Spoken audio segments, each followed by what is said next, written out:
If you really want to be on a championship team, here's the approach. You want first place, then you bring everything. You want second place. That's a different conversation. Let me tell you why that mindset matters, and let me show you what separates people who achieve extraordinary things from people who stay comfortable. When you watch the greats, Magic Johnson orchestrating plays, Michael Jordan defying gravity, any master in their field, you see something that looks like magic, and you ask yourself, could I ever reach that level? Most people stop there. They admire it. Maybe they try for a bit, then they settle. But there's another group, the ones who say, I don't know if I can get there, but let's find out. Everything they do from that moment forward becomes about one thing: getting better. Not just good, not just talented, better.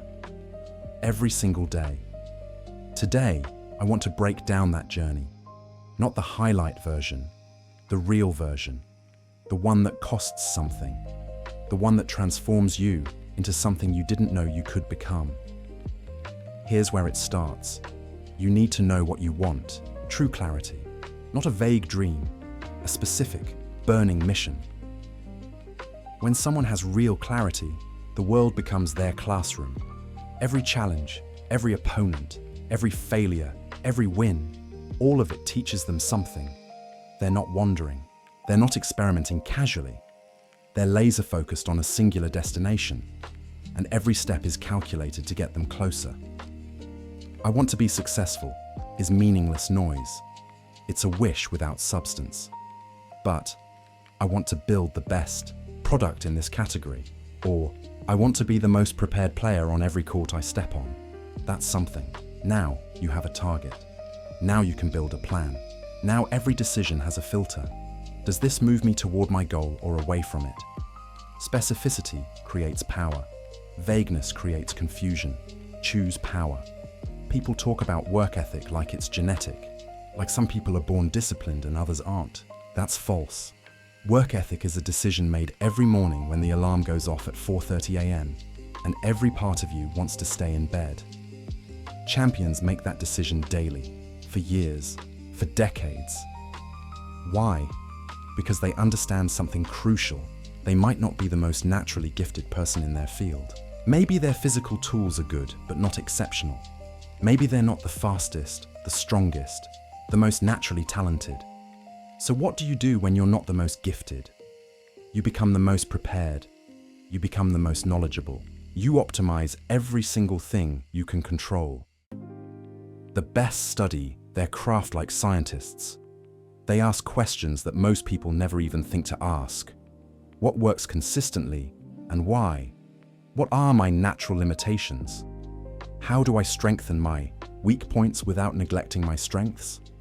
How do I improve technique to create advantages without relying purely on talent? How do I learn patterns so well that I'm thinking 3 steps ahead while everyone else is reacting? When you're excellent at what you can control, you compensate for what you lack. Eventually, people stop noticing your limitations because they're too focused on trying to stop what you've mastered. Think about it. Nobody talks about what legends couldn't do. They talk about what they did better than anyone else. That's strategic. Mastery, identifying your controllable variables and maxing them out completely. Here's something nobody tells you about pursuing greatness. The biggest obstacle isn't external. It's you. Your ego. Your fear. Your need to look good. Imagine you're performing and you fail. Publicly. Repeatedly. People are watching, maybe judging. What happens next? Most people spiral. Everyone thinks I'm terrible, I look stupid, I'm embarrassing myself. That's ego. And ego kills progress. You have to get over yourself. You're not that important. The universe doesn't care about your embarrassment. Your failures aren't moral judgments. They're data. Train yourself to think differently. Failed 5 times? Okay. Why? Was it technique, fatigue, wrong approach, mental block? Figure it out. Adjust. Move forward. Look at any professional athlete in their first seasons. They're playing back-to-back games, performing constantly, and they notice something. Their execution is right. but the power isn't there. The explosiveness fades. The consistency wavers. That's not random. That's their body telling them their foundation isn't strong enough for this schedule. In amateur levels, you perform occasionally. You have rest. You recover naturally. At elite levels, you're performing constantly. Your body accumulates fatigue, like compound interest. So the best rebuild their entire training system. They design programs that keep them strong for the long game, not just the short burst. Failure is feedback. That's all it is. It's reality talking to you. Listen. Here's a shortcut that most people miss. You don't have to figure everything out alone. There are people who've already walked your path. People who've already solved the problems you're facing. Seek them out, study them, learn from them. The legends who came before, in any field, aren't just icons. They're your professors. They've compressed decades of lessons into wisdom you can access if you're humble enough to ask. What did they obsess over? How did they train? How did they handle pressure? What did they sacrifice? How did they stay consistent for 15, 20 years? What mistakes did they make that you can avoid? This is how mastery compounds. You don't start from zero. You start from where they left off. Then you push further. Study Kobe's film sessions. Study how Jordan prepared mentally. Study how Magnus Carlsen dissects chess positions for hours. Study how Serena Williams rebuilt her serve. Study how Elon Musk taught himself rocket science. The information is there. The question is, are you humble enough to learn? People think this is exaggeration. It's not. This is what it actually takes. Here's the truth. The difference between very good and legendary is that legendary performers give a lifetime. They don't give a season. They don't give a few years. They give everything. That's a choice. And it comes with a cost. When your friends are relaxing, you're working. When your family wants your time, you're studying your craft. When your body is telling you to rest, you're doing one more rep because you know your competition isn't resting. Some relationships strain. Some people in your life won't understand. They'll feel neglected. They'll question your priorities. Maybe they're right to question, because for years the craft has to come first. This isn't comfortable to talk about, but it's honest. You will miss birthdays. You will miss celebrations. You will choose your craft over comfort repeatedly. Some people will forgive you, some won't, but the people who really understand you, they see what you're building. They see the vision. They see the fire. And when you finally have time, you pick up where you left off. Those relationships survive because they're built on mutual respect and understanding.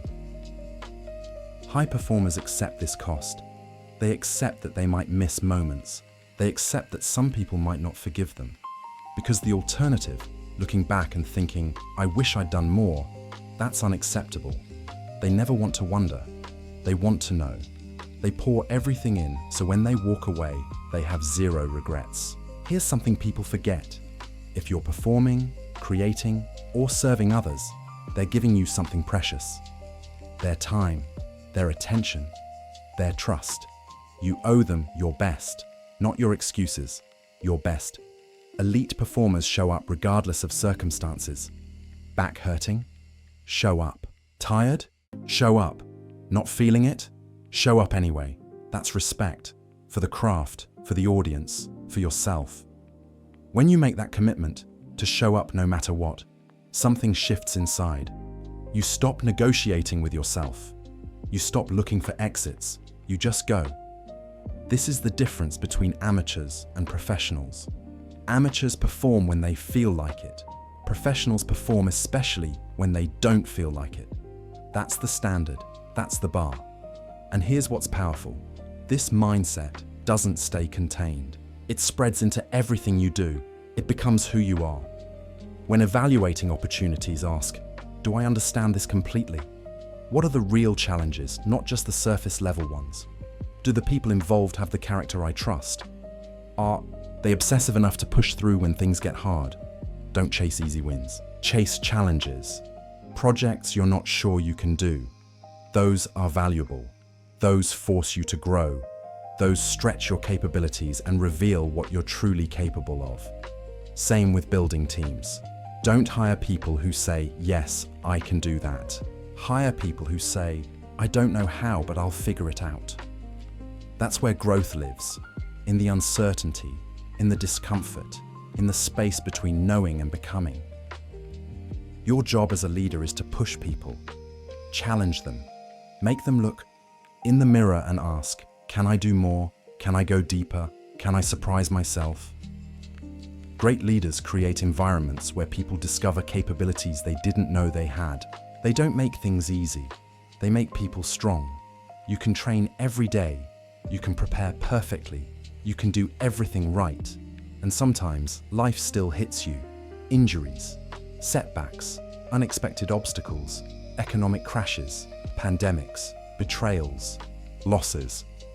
When that happens, you have a choice. Let the obstacle define you, or define your response. Elite performers choose the second option. Always. They rehab, they adapt, they come back, not because they have to prove anything to others, because they have to prove it to themselves. They refuse to let circumstances write their ending. Think about athletes who've torn ACLs and come back stronger. Think about entrepreneurs who've lost everything and rebuilt. Think about artists who've been rejected hundreds of times before breaking through. The obstacle isn't the end of the story. It's just a chapter. How you respond determines whether it's a tragedy or a triumph. Let me be direct about what this path demands. First, absolute clarity. What do you want? Not what sounds impressive. What do you actually want? If you say, I want to be the best, prove it. Show me your actions. Show me your calendar. That tells the truth. Words are cheap. Behavior is expensive. Second, demonstrated obsession. What are you reading? Who are you studying? What are you doing when nobody's watching? Champions perform in the dark. The work you do when no one is looking determines what happens when everyone is watching. Third, relentless consistency. Hard days will come. The question is, do you fold or fight? Do you push even when there's no audience? Can you maintain excellence when no one would notice if you didn't? That's the test. That's where champions are forged. Fourth, continuous learning. Seek mentors, study masters. Surround yourself with people who think bigger than you currently think. If you're the smartest person in the room, you're in the wrong room. Find bigger rooms. Find people who intimidate you with their knowledge and work ethic. Let that fear drive you to rise. Fifth, honest acceptance of the price.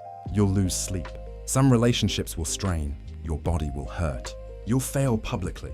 You'll question everything. There will be moments when you wonder if it's worth it. But if you push through, you'll become something you didn't think was possible. You'll look back at who you were and barely recognize that person. That's transformation. That's evolution.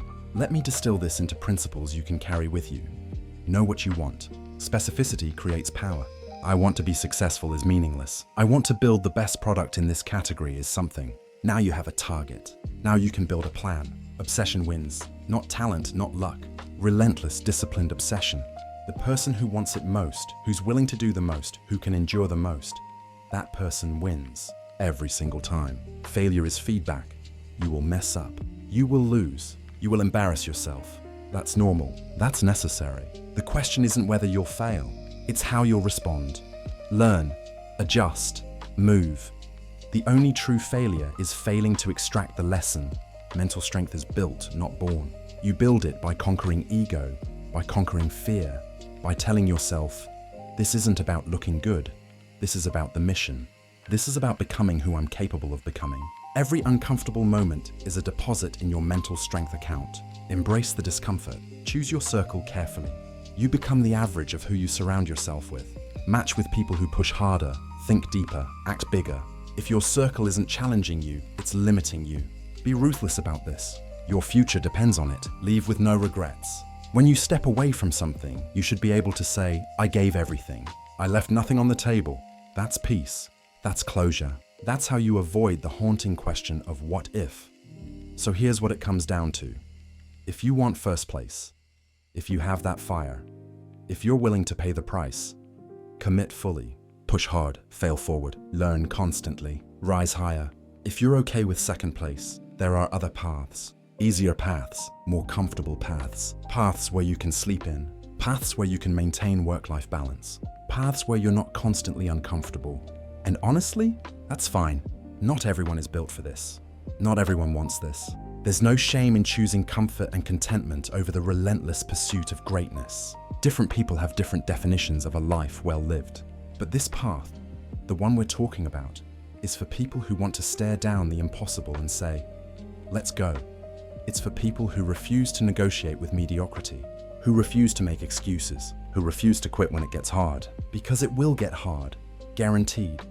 There will be days when you question everything. Days when you wonder why you're putting yourself through this. Days when quitting looks like the most logical option.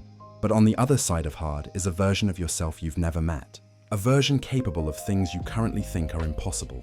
A version who looks at obstacles and sees opportunities. A version who's proven, not to others, but to yourself, that you can achieve what you set your mind to. That's the journey. That's what's possible. That's what's waiting for you if you're brave enough to commit. The question is, are you ready? Are you ready to sacrifice comfort for greatness? Are you ready to outwork everyone when no one is watching? Are you ready to fail publicly and get back up? Are you ready to make decisions that other people won't understand? Are you ready to become obsessed? Are you ready to look in the mirror and demand more from yourself than anyone else would ever demand? Are you ready to give everything? Your time, your energy, your comfort, your excuses, all of it? Because if you are, if you can look yourself in the mirror and honestly say, I want first place and I'm willing to do what it takes, then welcome to the path. It's brutal. It's lonely sometimes. It's filled with setbacks and doubts and moments of pure agony. But it's also the most rewarding thing you'll ever do, because at the end, when you look back, you won't wonder. You'll know. You'll know you gave everything. You'll know you pushed yourself further than you thought possible. You'll know you became someone extraordinary. And that knowledge, that certainty, is worth more than comfort ever could be. So make your choice. First place with everything you've got, or second place with something left in the tank. Both are options. Both are valid, but only one transforms you completely. The clock is ticking. The competition is training. The opportunity is waiting. What's it going to be?